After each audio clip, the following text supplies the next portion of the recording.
Hi, I'm Jeff Martin, and if I were to ask you as a leader of volunteers to describe to me your volunteers, what would you say?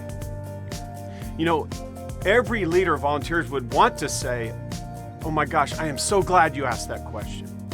I have volunteers that show up on time, they're passionate, they're excited, they don't want to just do their part, they own their part. We would all want to say that. The reality is that volunteers are busy. They have a lot going on in their lives, and many times they're not going to have the same passion as leaders do, and they really don't have to show up. They're not employees of your organization.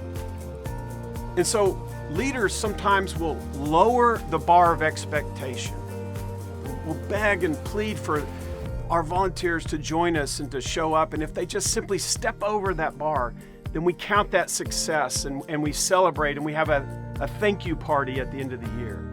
Well, I've worked with thousands of volunteers over the years, and during that time I started an event called Fields of Faith, and it's impacted millions of people in communities all across the country. And at the very heart of Fields of Faith was this belief that within the heart of every volunteer, every what we would say or our ordinary volunteers, there rests this incredible influence that just needs to be released.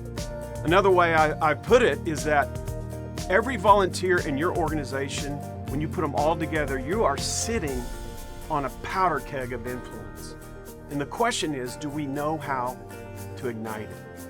In my new book, Empower, the 4 keys to leading a volunteer movement, I talk about the principles that I learned over the years that move volunteers, not just manage volunteers, but move them so that they can move those around them.